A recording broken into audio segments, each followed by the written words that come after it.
அதாவது நான் தாவேக்காலாம் கிடையாது, ஆனாலும் சில சமயங்கள்ல தாவேக்கால இருக்கிற சில அறிவு ஜீவிகள் மாதிரி தான் நானும் பேசுவேன். அந்த மாதிரி தான் இவரும் பேசிட்டு இருக்காப்ல.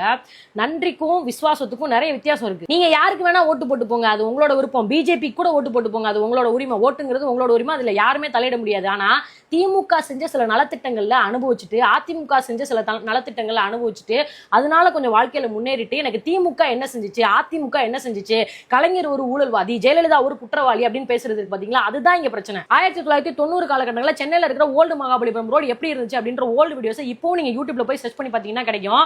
அப்படியே பார்க்கும்போதே அடர்ந்த காடு மாதிரி இருக்கும், மயானகர மாதிரி இருக்கும். ஆனா இப்போ போய் பாத்தீங்கன்னா அவ்வளவு டெவலப் ஆயிருக்கு. வானுயர்ந்த கட்டடங்கள்னு சொல்லுவாங்கல்ல, அந்த மாதிரி அவ்வளவு மல்டிநேஷனல் கம்பெனிஸ், அவ்வளவு ஐடி கம்பெனிஸ் வந்திருக்கு. அந்த ஐடி கம்பெனிஸ்க்கு விதை போட்டது யாருன்னு பார்த்தோம்னா தமிழ்நாட்டில் கலைஞர் அவர்கள் தான். டைட்டில் பார்க்குன்ற ஒரு விஷயத்தை முதல்ல தமிழ்நாட்டுக்குள்ள கொண்டு வந்தது அவர் தான். ஐடி கம்பெனியில் நம்ம இப்போ வேலை பார்க்குறோம்னா அதுக்கு விதை போட்டது, அதுக்கு ஒரு இனிஷியேட் பண்ணி இங்க தமிழ்நாட்டில் ஒரு ஆரம்பிச்சு வச்ச ஒரு முதலமைச்சர் ஒருத்தர் இருக்காரு. அவருக்கு நம்ம நன்றியாலாம் இருக்க வேணாம். நன்றிங்கிறது காலத்துக்கும் அவங்க கட்சிக்கே ஓட்டு போடுறது. ஆனா கொஞ்சமாச்சும் விசுவாசமா இருக்கணும்ல. விசுவாசங்கிறது வேற ஒரு இடத்துக்கு போனாலும் இவங்களை பத்தி அவதூறாவோ தப்பான விஷயங்களையோ அடுத்த தலைமுறைக்கு கடத்தாம இருக்கணும். ஐடி கம்பெனியில வேலை பார்த்துட்டு கலைஞர் எனக்கு என்ன செஞ்சாரு, திமுக எனக்கு என்ன செஞ்சுச்சு அப்படின்னு பேசுறது தான் இங்க பிரச்சனை.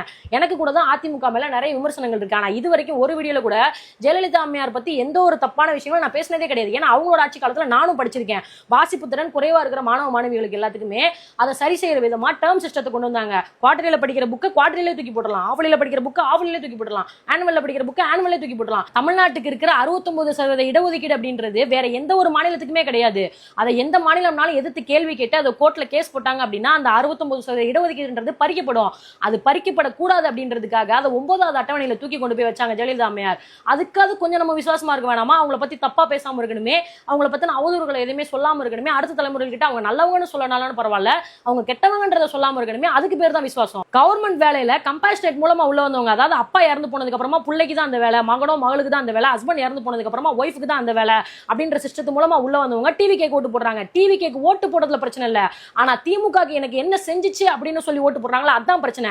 அந்த கம்பேஷனேட்ன்ற சிஸ்டத்தை கொண்டு வந்ததே கலைஞர் தான். அப்பா இறந்து போனதுக்கு அப்புறமா அந்த குடும்பமே நிற்கதியா நிற்கும். கணவனை இழந்ததுக்கு அப்புறமா பிள்ளைங்களை வச்சு அந்த பெண்ணு கஷ்டப்படுவா. அதனால அந்த வேலையை அவங்க குடும்பத்தாருக்கே கொண்டு போய் சேருங்க, அது மூலமா அந்த குடும்பம் நல்லா வந்துரும்னு சொல்லி ஒரு சிஸ்டத்தை கொண்டு வந்து அவங்களுக்கு வேலை வாய்ப்பை கொடுத்ததுக்கு அப்புறமா டிவி கேக்கு ஓட்டு போடுறாங்கல்ல.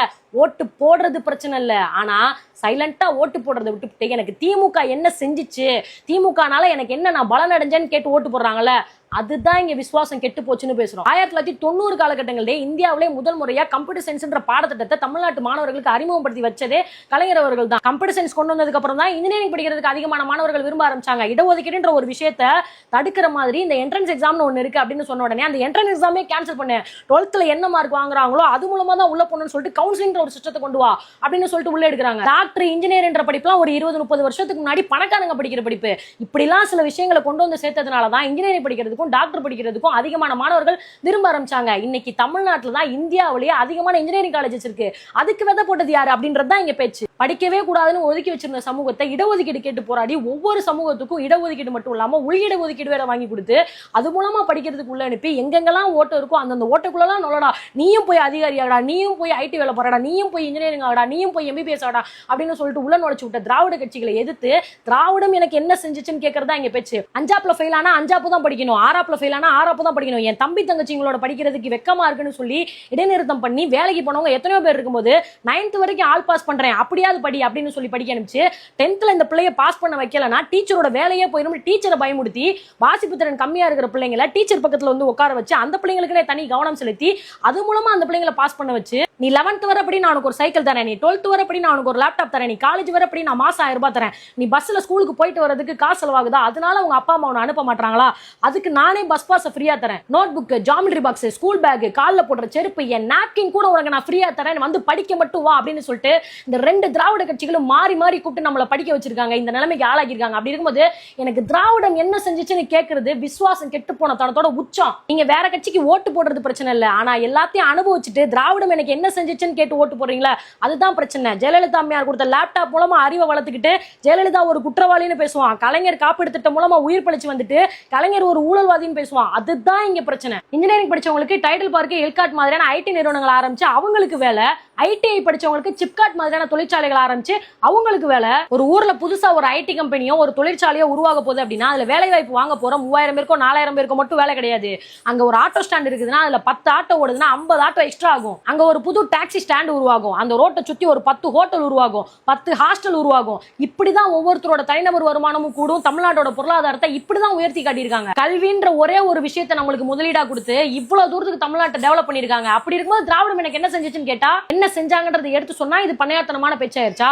நம்ம வாழ்ற வாழ்க்கை, சாப்பிடுற சாப்பாடு, இது எல்லாமே இங்க வாழ்ந்த அரசியல் தலைவர்கள் கொண்டு வந்த சில திட்டங்கள்னாலதான். அதனால அந்த சாப்பாட்டுக்காவது விசுவாசமா இருக்கணும்னு சொல்றது பண்ணையாத்தனமான பேச்சாயிருச்சா? என்ன செஞ்சோன்றதை எடுத்து சொல்றது பண்ணையாத்தனமான பேச்சுனா, நீ எனக்கு என்ன செஞ்சன்னு கேட்கறது பிரிவிலேஜ் தனமான பேச்சு இல்லையா? ஓட்டு யாருக்கு வேணாலும் போடுங்க, ஆனா இங்க வாழ்ந்து மறைஞ்ச தலைவர்களை பார்த்து நீங்க எனக்கு என்ன செஞ்சீங்க, இந்த கட்சி எனக்கு என்ன செஞ்சுச்சுன்னு கேட்கறது இருக்குல்ல, அதுதான் விசுவாசம் கெட்டத்தனம்னு சொல்றோம். கலைஞர் அன்னைக்கு கம்ப்யூட்டர் சயின்ஸ் பாடத்திட்டத்தை மாணவர்களுக்கு கொண்டு வரலன்னா வேற யாராவது கொண்டு வந்திருக்க போறாங்க. ஏன்னா அன்னைக்கு தேவை இருந்துச்சு, காலத்தோட சூழ்நிலை, அதனால கொண்டு வந்தாங்க அப்படின்னு சொல்லி சாட்டை திருமுருகன் அவர்கள் சொல்றாரு. அப்ப ஈழ விடுதலைக்காக மேதகு பிரபாகரன் அவர்கள் போராடல அப்படின்னா வேற யாராவது போராடி இருப்பாங்க. ஏன்னா அன்னைக்கு காலத்தோட சூழ்நிலை இருந்துச்சு, மக்கள் கொத்து கொத்தா கொண்டு குவிக்கப்பட்டாங்க. அப்ப பிரபாகரன் ஒரு தலைவர் உருவாகல அப்படின்னா வேற ஒரு தலைவர் உருவாயிருப்பார் அப்படின்னு பேசலாமா? மத்திய உணவு திட்டத்தை காமராஜர் ஒரு தலைவர் கொண்டு வரல அப்படின்னா வேற யாராவது கொண்டு வந்து பள்ளியில சேர்க்கை விகிதத்தை, மாணவரோட சேர்க்கை விகிதத்தை அதிகப்படுத்தி இருப்பாங்க அப்படின்னு பேசலாமா? வேற யாராவது தொடங்கி இருப்பாங்கன்றது பேச்சு இல்ல, யாரு தொடங்குனாங்கன்றது இங்க பேச்சு. தொடங்குனவங்களை பத்தி அடுத்த தலைமுறைக்கு நல்லவங்கன்னு நீங்க கடத்தலனாலும் பரவாயில்ல, அவங்க கெட்டவங்கன்னு கடத்தாம இருங்க, அதுவே போதும். அது எப்படி பண்ணையார்த்தனமான பேச்சா? முதல்ல பண்ணையார்த்தனமான பேச்சுனா என்னன்னு தெரியுமா?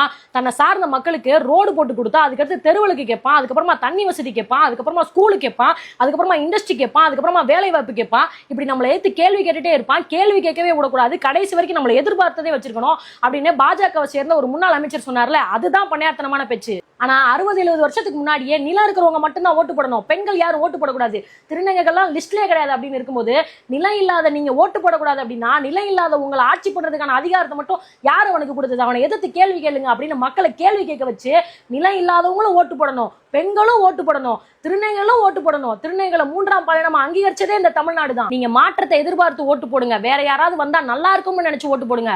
ஆனா இருந்த யாருமே சரியில்லை, எல்லாருமே எங்களை ஏமாத்திட்டாங்க அப்படின்னு பேசுறீங்களே, அதுதான் இங்க பிரச்சனை. அப்புறம் அடுத்து என்னது, நீங்க ஒரு மாற்றுச்சாதியை சேர்ந்தவரை காதலிச்சு அந்த காதலுக்கு உங்க அம்மா சம்மதிக்கல அப்படின்னா நான் எங்க அம்மாவுக்கு தான் விசுவாசமா இருப்பேன்னு சொல்லிட்டு அவரை விட்டுருவீங்களா அப்படின்னு கேக்குறீங்களே, அவரை நான் விட மாட்டேன். ஆனா அதுக்காக எங்க அம்மா கெட்டவங்க, எங்க அம்மா எனக்கு எதுவுமே பண்ணல அப்படின்னு நான் பேசினேன்னா 24 வருஷமா நான் எங்க அம்மா கிட்ட வளர்ந்ததுக்கே அர்த்தம் இல்லாம போயிடும். எங்க அம்மா கையால நான் வாங்கி சாப்பிட்ட சோறுக்கு விசுவாசம் இல்லாம போயிடும். அதைத்தான் இங்க நிறைய பேர் பண்றாங்க. அதை தான் பண்ணாதீங்கன்னு எடுத்து சொல்றோம். உடனே பண்ணையார்த்தனமா பேசுறாங்க அப்படின்னு சொல்லிட்டு உங்க பிரிவிலேஜ் மைண்ட் செட்டை தூக்கிட்டு அடுத்த ஜெனரேஷன் கிட்ட போகாத.